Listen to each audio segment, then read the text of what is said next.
Part 1। पौधों में अनुकूलता, एडेप्टेबिलिटी इन प्लांट्स। मुख्य बिंदु: निवास हेतु अनुकूलन, सुरक्षा हेतु अनुकूलन, भोजन हेतु अनुकूलन, बीजों के प्रकीर्णन हेतु अनुकूलन। पौधे संपूर्ण विश्व में पाए जाते हैं। ये विभिन्न वातावरण में उगते रहते हैं। कुछ पौधे जल में रहते हैं तो कुछ भूमि पर। कुछ पौधे ठंडे स्थानों पर उगते हैं तो कुछ गर्म मरुस्थलों में। इन क्षेत्रों को उनका प्राकृतिक निवास कहते हैं। ये सभी पौधे अपने वातावरण के अनुकूल कुछ गुण भी विकसित कर लेते हैं। जिस प्रकार जलीय पौधा भूमि पर जीवित नहीं रह सकता, उसी प्रकार भूमि का पौधा जल में जीवित नहीं रह सकता। पौधों का यही गुण अनुकूलता कहलाता है। पौधों में अनुकूलन के कई कारण हैं। आइए इनके विषय में विस्तृत जानकारी प्राप्त करें। निवास हेतु अनुकूलन। निवास हेतु अनुकूलन के लिए पौधे भूमि के भिन्न भिन्न स्थानों पर भिन्न भिन्न प्रकार से अनुकूलता प्राप्त करते हैं, जिसका विवरण इस प्रकार है। मैदानी पौधे। मैदानी पौधे अन्य सभी स्थानों के पौधों से अधिक विविधता वाले होते हैं। आप जानते हैं कि खाने पीने की सामग्रियां देने वाले अधिकांश पौधे उपजाऊ मैदानों में ही लगाए जाते हैं। मैदानी क्षेत्रों में कई प्रकार की घास भी उत्पन्न होती है, जिनके द्वारा पशुओं को चारा प्राप्त होता है। मैदानी वृक्ष अनेक शाखाओं वाले तथा छतरी की भांति ऊपर फैले हुए होते हैं। आम, जामुन, शीशम, केला, पीपल, बरगद आदि मैदानी वृक्षों के उदाहरण हैं। गर्मियों में छायादार मैदानी वृक्षों के नीचे बैठना बहुत अच्छा लगता है। पर्वतीय पौधे।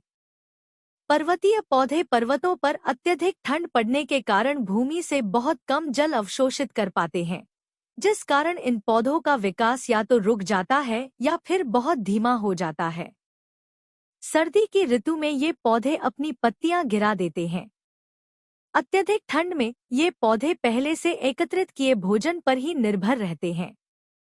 भारी वर्षा वाले पर्वतीय क्षेत्रों में, जैसे दार्जिलिंग, असम आदि, जो पौधे उगते हैं उनकी जड़ें ज्यादा गहरी नहीं होती है, बल्कि फैली हुई होती हैं। इन पौधों को अत्यधिक गर्मी की आवश्यकता होती है, जैसे चाय के पौधे।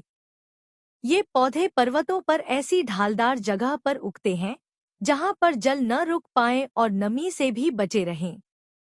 कुछ पौधे पर्वतीय स्थानों पर बहुत ऊंचे स्थानों पर पाए जाते हैं, जैसे देवदार, चीड़, ओक आदि। ये पौधे लंबे तथा सीधे होते हैं। इनकी पत्तियां नुकीली एवं शंकुनुमा होती हैं। इन पौधों को बहुत कम तापमान का सामना करना पड़ता है। मरुस्थलीय पौधे। मरुस्थल में उगने वाले पौधों को मरुस्थलीय पौधे कहते हैं।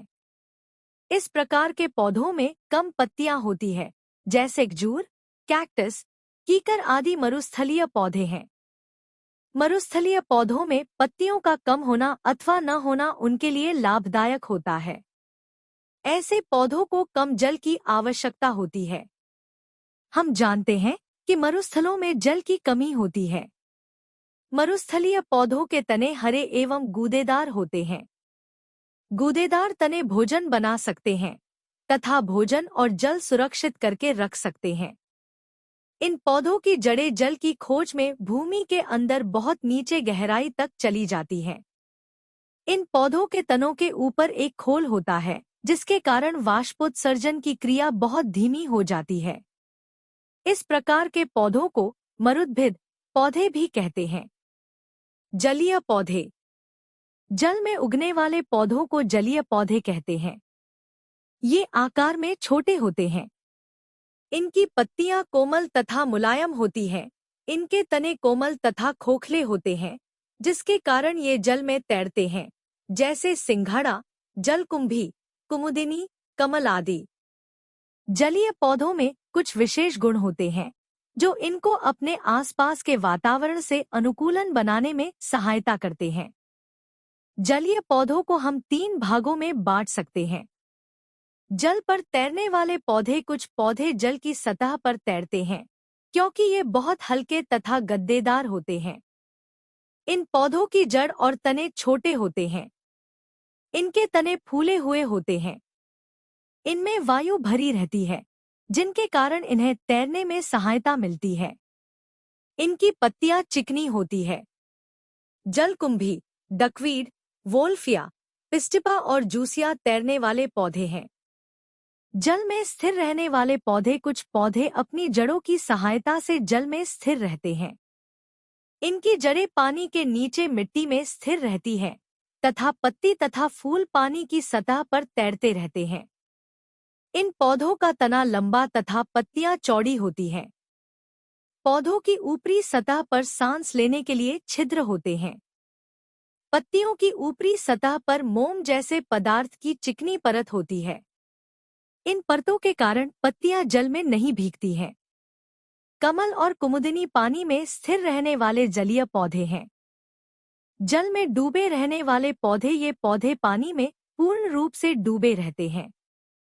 इन पौधों की जड़ें तालाब की तली में उपस्थित मिट्टी में स्थिर रहती है। इनकी पत्तियां रिबन जैसी चपटी और कम चौड़ी होती हैं, किंतु इन पत्तियों पर कोई छिद्र नहीं होता है। ये पौधे अपने पूरे शरीर की सतह से जल में घुली वायु में श्वास लेते हैं तथा जल को स्वच्छ रखने में सहायता करते हैं। पोंडवीड, टेपियास, वेलिस्नेरिया, हाइड्रिला जल में पूर्ण रूप से डूबे रहने वाले पौधे हैं। भोजन हेतु अनुकूलन। सभी पौधे अपने अपने वातावरण के अनुसार अपना भोजन प्राप्त करते हैं। भोजन के लिए भी पौधों में कुछ गुण विकसित होते हैं, जिन्हें भोजन के लिए अनुकूलता कहा जाता है। मरुस्थलीय पौधे। मरुस्थलीय पौधों में तने वाला भाग हरा तथा मांसल होता है। इन पौधों में तना ही अपना भोजन स्वयं बनाता है, जैसे नागफनी, हुड आदि। इन पौधों के तने में जल भी एकत्रित रहता है। नागफनी का पौधा अपनी जड़ों में एक प्रकार का रसायन एकत्रित करता है, जिसके कारण उसके पास कोई दूसरा पौधा नहीं उग पाता। परजीवी पीचे। कुछ पौधे जैसे कुकुरमुत्ता, अमरबेल, फफूंदी तथा मशरूम आदि में क्लोरोफिल नहीं पाया जाता है, इसलिए ये अपना भोजन स्वयं नहीं बना सकते हैं।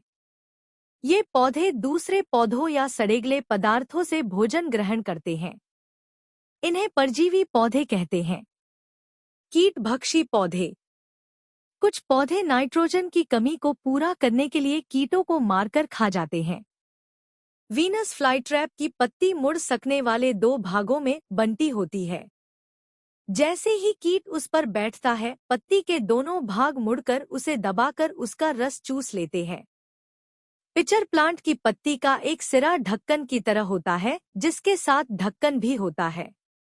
जैसे ही कोई कीट इसमें जाता है, ढक्कन बंद हो जाता है।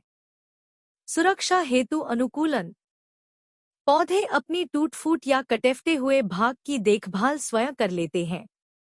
जब पौधों का कोई भाग छिल जाता है, तो वे उस पर एक कठोर सुरक्षात्मक आवरण बना लेते हैं। कुछ पौधों में उनकी सुरक्षा के लिए कांटे विकसित हो जाते हैं, जिससे जीव जंतु इन्हें खा नहीं पाते हैं। कुछ वृक्षों की ऊपरी सतह जहरीली होती है, जिससे ये अपनी सुरक्षा स्वयं कर लेते हैं, जैसे नारंगी, नागफनी आदि।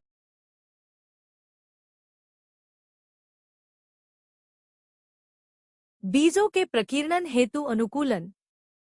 बीजों का प्रकीर्णन विभिन्न कारणों से होता है।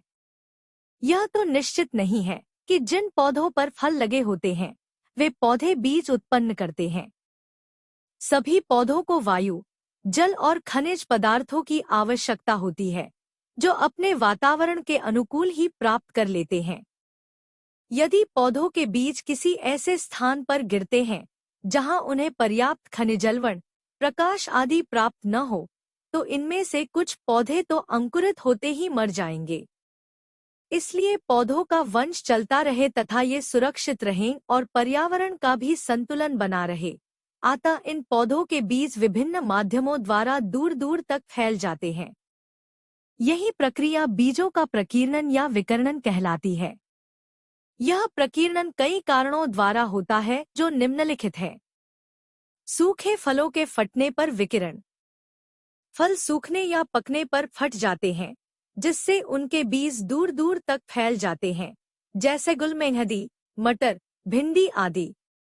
इसी प्रकार चीड़ का फल सूखकर नीचे गिरने से फट जाता है, जिससे इसके पंखदार बीज दूर दूर तक बिखर जाते हैं।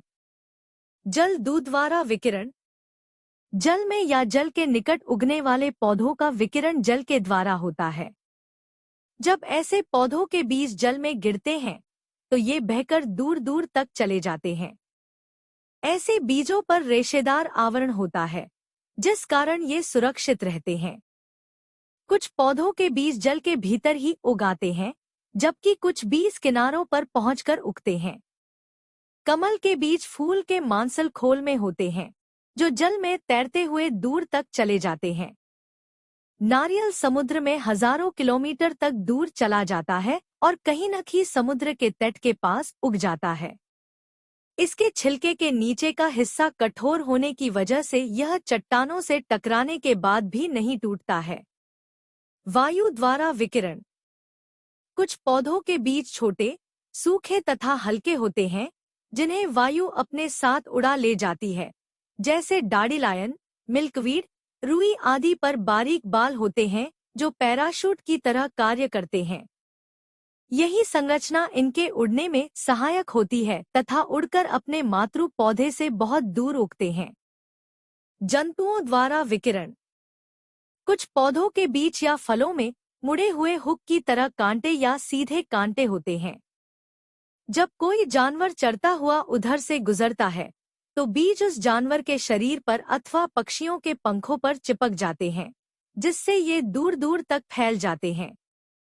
ऐसे पौधे बाघनखी, जेथियम, गोखरू आदि हैं। कुछ पौधों के फल गूदेदार तथा रसीले होते हैं, जिन्हें खाने के लिए जंतु उन्हें दूर दूर तक ले जाते हैं और इनके कठोर बीजों को पचा नहीं पाते हैं। इसलिए वे बिना पचे ही मल के साथ सुरक्षित निकल जाते हैं और जंतुओं के साथ कहीं से ही तक फैल जाते हैं। ऐसे पौधे आम, जामुन आदि हैं। बीजाणुओं का विकिरण। फफूंदी जैसे बिना फूल वाले पौधे में बीज नहीं होते हैं। फफूंदी जैसे पौधे लाखों बीजाणु पैदा करते हैं। बीजाणु जल या वायु के साथ आसानी से चले जाते हैं। अनुकूल स्थान मिलने पर ये वहीं उग जाते हैं और बढ़ने लगते हैं। याद रखने योग्य। मैदानी वृक्ष अनेक शाखाओं वाले तथा छतरी की भांति ऊपर फैले हुए होते हैं। देवदार, चीड़, ओक आदि ये पौधे लंबे तथा सीधे होते हैं। मरुस्थलीय पौधों के तने हरे एवं गूदेदार होते हैं।